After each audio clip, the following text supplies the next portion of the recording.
ಜನ ಹೇಳ್ತಾ ಇದ್ದಾರೆ, ನಾನು ಹಿಂದೆ ಹೇಳಿದ್ದೆ ಈ ಮಾತನ್ನ, ಬಹಳ ಸಲ ಹೇಳ್ತಿದ್ದೆ. ಮುಸಲ್ಮಾನರಿಗೆ ಅವತ್ತು ಇಂಡಿಯಾ ಪಾಕಿಸ್ತಾನ ಡಿವೈಡ್ ಆದಾಗ ಬೇರೆ ದೇಶ ಕೊಟ್ಟವಲ್ಲ. ಆದ್ರೆ ನೆನ್ಪಿಟ್ಕೊಳ್ಳಿ, ಎಂಥ ಇತಿಹಾಸದ ಸುಳ್ಳುಗಳನ್ನು ನಮ್ಮ ತಲೆಗೆ ತುಂಬಲಾಗಿದೆ ಅಂತಂದ್ರೆ, ನಿಮ್ಮ ಮಾಹಿತಿಗೋಸ್ಕರ ಹೇಳ್ತೀನಿ. ಭಾರತ ಪಾಕಿಸ್ತಾನ ಅಂತ ತುಂಡಾದಾಗ ಅವತ್ತು ಮೊಹಮ್ಮದ್ ಅಲಿ ಜಿನ್ನಾ ನಮಗೆ ಪಾಕಿಸ್ತಾನ ಬೇಕು, ಮುಸಲ್ಮಾನರಿಗೆ ಬೇರೆ ದೇಶ ಕೊಡಿ ಅಂತ ಹೋರಾಟ ಮಾಡಿದ್ರು. ಅವರು ಮುಸಲ್ಮಾನರಿಗೆ ಪಾಕಿಸ್ತಾನ ಕೊಡಿ ಅಂತ ಹೋರಾಟ ಮಾಡಿ ಬೇರೆ ಪಾಕಿಸ್ತಾನನೂ ತಗೊಂಡ್ರು. ಆದರೆ ಬಂಧುಗಳೇ, ಯಾವ ಮೊಹಮ್ಮದ್ ಅಲಿ ಜಿನ್ನಾ ಪಾಕಿಸ್ತಾನದ ಮೊದಲ ಅಧ್ಯಕ್ಷ ಆದ್ರೋ, ಮೊಹಮ್ಮದ್ ಅಲಿ ಜಿನ್ನಾ ಮಗಳು, ಮೊಹಮ್ಮದ್ ಅಲಿ ಜಿನ್ನಾ ರಕ್ತ ಹಂಚ್ಕೊಂಡು ಹುಟ್ಟಿದ ಮಗಳು ಹೇಳಿದ್ಲು, ಅಪ್ಪ ನಿನಗೆ ಪಾಕಿಸ್ತಾನ ಬೇಕು ಅಂತ ಪಾಕಿಸ್ತಾನ ತಗೊಂಡು ಹೋಗಿದ್ಯಾ, ಆದರೆ ನೆನ್ಪಿಟ್ಕೋ, ನಾನು ಇದೇ ನೆಲದಲ್ಲಿ ಹುಟ್ಟಿದ್ದೀನಿ, ಇದೇ ನೆಲದಲ್ಲಿ ಅನ್ನ ತಿಂದಿದ್ದೀನಿ, ನನ್ನ ಸ್ನೇಹಿತರೆಲ್ಲರೂ ಕೂಡ ಇಲ್ಲೇ ಇದ್ದಾರೆ, ಇಲ್ಲೇ ಬಿದ್ದು ಗಾಯ ಮಾಡ್ಕೊಂಡಿದ್ದೀನಿ, ಇಲ್ಲೇ ಮಾತಾಡೋದು ಕಲ್ತಿದ್ದೀನಿ. ನಿನ್ನ ನೆಲ ಪಾಕಿಸ್ತಾನ ಇರ್ಬೋದು, ನನ್ನ ನೆಲ ಮಾತ್ರ ಭಾರತ, ನಾನು ಭಾರತೀಯಳು, ನಾನು ಭಾರತೀಯಳು ಅಂತ ಹೇಳಿ ಮೊಹಮ್ಮದ್ ಅಲಿ ಜಿನ್ನಾ ಮಗಳೇ ಪಾಕಿಸ್ತಾನಿ ಆಗಲಿಲ್ಲ. ಅವಾಗ ನನಗೆ ಅನ್ಸೋಕೆ ಶುರುವಾಗ್ತಿದೆ, ಇದನ್ನೆಲ್ಲ ಓದಬೇಕಾದ್ರೆ ನಮ್ಗೆ ಅನ್ಸೋಕೆ ಶುರುವಾಗುತ್ತೆ, ಮೊಹಮ್ಮದ್ ಅಲಿ ಜಿನ್ನಾ ಮಗಳೇ ಪಾಕಿಸ್ತಾನಿ ಆಗದೆ ಭಾರತೀಯಳಾಗಿ ಉಳ್ಕೊಂಡ್ರೆ ನಮ್ಮ ನಡುವೆ ಇರುವಂಥ ಯಾರಾದರೂ ಅದು ಹೆಂಗೆ ಪಾಕಿಸ್ತಾನಿ ಅಂತ ಒಪ್ಕೊಂಡು ಹೋಗೋದಕ್ಕೆ ಸಾಧ್ಯ ಇದೆ? ಹೆಂಗೆ ಒಪ್ಕೊಂಡು ಹೋಗೋದಕ್ಕೆ ಸಾಧ್ಯ ಇದೆ? ಮಹಾತ್ಮ ಗಾಂಧೀಜಿಯವರ ಜೀವನವನ್ನು ಓದ್ತಾ ಇದ್ದೆ, ನಿಜವಾಗ್ಲೂ ಕಣ್ಣೀರು ಬಂತು ನನಗೆ. ಸಾಬ್, ಗಾಂಧೀಜಿಯವರ ಜೀವನವನ್ನು ಓದಬೇಕಾದ್ರೆ ನಾನೊಂದು ಘಟನೆ ಓದಿದೆ. ಭಾಳ ಜನಕ್ಕೆ ಈ ಘಟನೆ ಓದಿಲ್ಲ, ಬಹುಶಃ ಭಾಳ ಜನಕ್ಕೆ ಗೊತ್ತೂ ಇಲ್ಲ. ಬ್ರಿಟಿಷರು ಹಿಂದೂ ಮುಸಲ್ಮಾನರನ್ನ ಡಿವೈಡ್ ಮಾಡಬೇಕು, ಡಿವೈಡ್ ಅಂಡ್ ರೂಲ್ ಪಾಲಿಸಿಯನ್ನು ಜಾರಿಗೆ ತರಬೇಕು ಅಂತ ಹೇಳಿ ಭಾಳಷ್ಟು ಪ್ರಯತ್ನ ಮಾಡಿದರು. ಅದರ ಮೊದಲನೇ ಪ್ರಯತ್ನವಾಗಿ ಚಂಪಾರಣ್ಕೆ ಸತ್ಯಾಗ್ರಹ ಅನ್ನೋಂಥ ಒಂದು ಪುಸ್ತಕ ಇದೆ. ಆ ಪುಸ್ತಕದಲ್ಲಿ ಅವರೊಂದು ಪ್ಲಾನ್ ಮಾಡಿದ್ರೆ ಏನು ಅಂದರೆ, ಒಬ್ಬ ಮುಸ್ಲಿಂ ವ್ಯಕ್ತಿ ಭಟಕ್ ಮಿಯಾ ಅನ್ನೋಂಥ ವ್ಯಕ್ತಿನ ಹುಡ್ಕೊಂಡು ಬಂದರು. ಗಾಂಧೀಜಿಯವ್ರಿಗೆ ಅಡುಗೆ ಮಾಡೋದಕ್ಕೆ ಅವನನ್ನೇ ನೇಮಿಸಿದ್ರು. ನೇಮಿಸಿ ಅವ್ರು ಏನು ಹೇಳ್ತಾರೆ ಅಂದರೆ, ಮಹಾತ್ಮ ಗಾಂಧೀಜಿಗೆ ವಿಷ ಹಾಕಿ ಗಾಂಧೀಜಿನ ಮುಸ್ಲಿಂ ಒಬ್ಬ ಸಾಯಿಸೋ ಥರದ ಪ್ಲ್ಯಾನನ್ನು ಅವತ್ತು ಬ್ರಿಟಿಷ್ ಅಧಿಕಾರಿ ಮಾಡಿದ್ದ. ಮಹಾತ್ಮ ಗಾಂಧೀಜಿಗೆ ವಿಷ ಹಾಕೋ ಕೆಲಸನ ಒಬ್ಬ ಮುಸ್ಲಿಂ ಅಡುಗೆ ಭಟ್ಟನಿಗೆ ವಹಿಸ್ಕೊಟ್ಟ. ಆ ಅಡುಗೆ ಭಟ್ಟ ದಿನಕ್ಕೆ 5 ಸಲ ನಮಾಜ್ ಮಾಡ್ತಿದ್ದ. ಮಹಾತ್ಮ ಗಾಂಧಿ ದಿನಕ್ಕೆ ಪ್ರತಿ ಉಸಿರುಸಿರು ರಾಮ ಮಂತ್ರವನ್ನೇ ಜಪಿಸ್ತಾ ಇದ್ರು ಗಾಂಧೀಜಿ.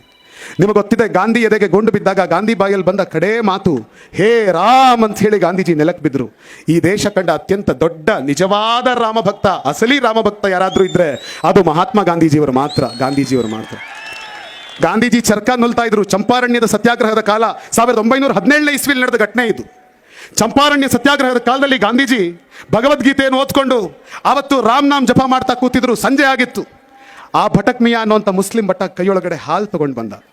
ಹಾಲು ತೊಗೊಂಡು ಬಂದು ಗಾಂಧೀಜಿ ಮುಂದೆ ನಿಂತು, ಬಾಪು ದೂದ್ ಪೀತೆ ಹೇ ಕ್ಯಾ ಅಂತ ಕೇಳ್ದ. ಗಾಂಧೀಜಿ ಹೇಳಿದ್ರು, ಬೇಟಾ ಹಾಂ ಮೇ ದೂದ್ ಪೀತಾ ಹೂँ ದೇ ದೋ ಅಂತ ಕೇಳಿದ್ರು. ಆಗ ಅವನು ಬಾಪೂಜಿ ಅಂತ ಹೇಳಿ ತೊಗೊಂಡೋಗಿ ಹಾಲಿನ ಲೋಟ ಕೊಟ್ಟ. ಆ ಲೋಟ ಕೊಡಬೇಕಾದ್ರೆ ಅವನ ಕೈ ನಡುಗ್ತಾ ಇತ್ತು. ಗಾಂಧೀಜಿ ಇನ್ನೇನು ಆ ಹಾಲನ್ನು ನೋಡ್ತಾ, ಯಾಕೆ ಕೈ ನಡುಗ್ತಾ ಇದೆ ಅಂದ್ಕೊಂಡು ಹಾಲು ಕುಡಿಬೇಕು. ಅಷ್ಟರೊಳಗೆ ಗಾಂಧೀಜಿಯವರ ಕೈಯನ್ನು ಆ ಭಟ್ಟ ಅಡುಗೆ ಮಾಡ್ತಿದ್ದಂಥ ಆ ಭಟ್ರು ಕೈ ಹಿಡ್ಕೊಂಡ್ಬಿಟ್ಟ. ಭಟಕ್ ಮಿಯಾ ಹಿಡ್ಕೊಂಡು ಹೇಳ್ತಾನೆ, ಬಾಪು ಬಾಪು ಏ ದೂದ್ ಆಪ್ ಮತ್ ಪೀಜಿಯೇ, ಬಾಪು ಆಪ್ ಮತ್ ಪೀಜಿಯೇ ಏ ದೂದ್ಕೋ ಅಂತ ಹೇಳಿ ಕಣ್ಣೀರು ಹಾಕಿ ಅಳೋಕೆ ಶುರು ಮಾಡ್ದ. ಹಂಗೆ ಅಳ್ತಿರೋದು ನೋಡಿ ಗಾಂಧೀಜಿ ಕೇಳಿದ್ರು, ಕ್ಯೂ ಬೇಟಾ ಕ್ಯಾ ಹುವಾ? ಅವನು ಹೇಳ್ದ, ಬಾಪು ಇಸ್ ದೂದ್ ಮೇ ವಿಷ್ ಹೇ ಬೇಟಾ, ವಿಷ್ ಹೇ ಬಾಪು ವಿಷ್ ಹೇ. ಗಾಂಧೀಜಿ ಕೇಳ್ತಾರೆ, ವಿಷ್ ಕೌನ್ ಡಾಲ? ಆಗ ಆ ವ್ಯಕ್ತಿ ಹೇಳ್ತಾನೆ, ಬಾಪು ವಿಷ್ ಮೇ ಡಾಲ ಬಾಪು. ಅದಕ್ಕೆ ಗಾಂಧೀಜಿ ಕೇಳಿದ್ರು, ವಿಷ್ ಅಗರ್ ಆಪ್ ಡಾಲಾ ಹೇತೋ ಯೇ ವಿಷ್ ಅಮೃತ್ ಹೋ ಜಾಯೇಗಾ ಬೇಟಾ ಅಂತ ಗಾಂಧೀಜಿ ನಕ್ರಂತೆ. ತಮಾಷೆ ಮಾಡಿರ್ಬೋದು.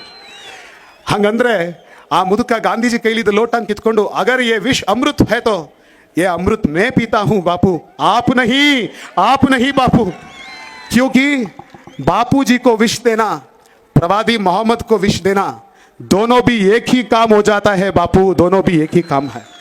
ಪ್ರವಾದಿ ತೋ ಆ ಅಡುಗೆ ಭಟ್ಟ ಹೇಳಿದ ಮಾತಿದು. ಭಟಕ್ ಮಿಯಾ ಅನ್ನೋಂಥ ಮುಸ್ಲಿಂ ಅಡುಗೆ ಭಟ್ಟ ಹೇಳ್ತಾನೆ, ಭಟಕ್ ಮಿಯಾ ಹೇಳ್ತಾನೆ, ಬಾಪು ಪ್ರವಾದಿ हमारा इस्लाम धर्म के लिए प्रवादी है, आप हमारा देश के लिए प्रवादी है, मैं आपको विश देना, प्रवादी को विश देना, दोनों भी एक ही काम हो जाता है बापू, एक ही काम हो जाता है. ಈ ರೀತಿ ಕಣ್ಣೀರು ಹಾಕಿ ಮಹಾತ್ಮ ಗಾಂಧೀಜಿಯ ಪ್ರಾಣವನ್ನು ಉಳಿಸಿದಂಥ ಮುಸ್ಲಿಂ ಅಡುಗೆ ಭಟ್ಟನ ಪರಿಸ್ಥಿತಿ ಏನಾಗುತ್ತೆ ಅಂದರೆ, ಅವತ್ತು ಬ್ರಿಟಿಷರು ಅವನನ್ನು ಕೊಡಬಾರದ ಚಿತ್ರಹಿಂಸೆ ಕೊಡ್ತಾರೆ. ಅವನು ಮಾಡಿದ ತಪ್ಪಿಗೆ ರಾಜದ್ರೋಹದ ಆರೋಪ ಹೊರಿಸ್ತಾರೆ. ಯಾಕೆ? ಗಾಂಧಿಗೆ ವಿಷ ಹಾಕ್ಲಿಲ್ಲ, ಅದಕ್ಕೋಸ್ಕರ ಅವನ ಮೇಲೆ ಆರೋಪ ಹೊರಿಸ್ತಾರೆ. ಮಹಾತ್ಮ ಗಾಂಧೀಜಿಗೆ ವಿಷ ಹಾಕ್ಲಿಲ್ಲ ಅನ್ನೋ ಒಂದೇ ಕಾರಣಕ್ಕೋಸ್ಕರ ಅವನನ್ನ ಜೈಲಿಗೆ ಹಾಕಿ ಶಿಕ್ಷೆಗಳನ್ನು ಕೊಡ್ತಾರೆ, ಅವನ ಮನೆಗೆ ಬೆಂಕಿ ಹಾಕ್ತಾರೆ, ಅವನ ಆಸ್ತಿಗಳನ್ನ ಮುಟ್ಗೋಲು ಹಾಕ್ತಾರೆ. ಈ ಇಡೀ ವಿಚಾರ ಇಡೀ ದೇಶಕ್ಕೆ ಗೊತ್ತಾಗಿದ್ದು ಯಾವಾಗ ಅಂದ್ರೆ, ಮುಂದೆ ಈ ದೇಶದ ಮೊದಲ ರಾಷ್ಟ್ರಪತಿಯಾಗಿದ್ದಂಥ ಡಾಕ್ಟರ್ ರಾಜೇಂದ್ರ ಪ್ರಸಾದ್ ಅದೇ ಚಂಪಾರಣ್ಯ ಸತ್ಯಾಗ್ರಹದ ಸ್ಮರಣೆಗೋಸ್ಕರ ರಾಷ್ಟ್ರಪತಿಗಳಾಗಿ ಬಂದಾಗ ಹಿಂಗೆ ಸಾವಿರಾರು ಜನ ನಿಂತು ಅವತ್ತು ರಾಜೇಂದ್ರ ಪ್ರಸಾದ್ ಅವ್ರನ್ನ ಸ್ವಾಗತ ಕರೆಯೋಕೆ ಹೋದಾಗ ರಾಜೇಂದ್ರ ಪ್ರಸಾದ್ ದೂರದಲ್ಲಿ ನಿಂತಿರುವಂತಹ ಮುದುಕನನ್ನ ಐಡೆಂಟಿಫೈ ಮಾಡಿ, ಈ ಇಡೀ ಪ್ರಸಂಗದ ಸಾಕ್ಷಿ ನಾನು, ನಿಮಗೆ ಗೊತ್ತಾ ಈ ದೇಶ ಕಾ ಸ್ವಾತಂತ್ರ್ಯ ಕೆ ಲಿಯೆ ಕೌನ್ ಕಾರಣ ಹೈ ಪತಾ ಹೈ ಕ್ಯಾ ಅಂತ ಕೇಳಿದ್ರು. ಅಲ್ಲಿ ಜನ ಇಲ್ಲ, ಬಾಪೂಜಿ ಕಾರಣ ಹೈ, ಬಾಪೂಜಿ ಕಾರಣ ಹೈ, ಕಾಂಗ್ರೆಸ್ ಕಾರಣ ಹೈ ಅಂದ್ರು.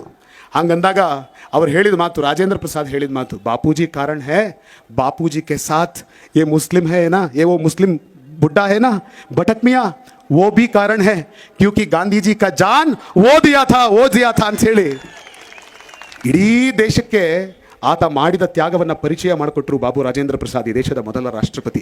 ಚಂಪಾರಣ್ಗೆ ಸತ್ಯಾಗ್ರಹ ಅನ್ನುವಂಥ ಪುಸ್ತಕದಲ್ಲಿ ಈ ಘಟನೆ ದಾಖಲೆ ಆಗಿದೆ.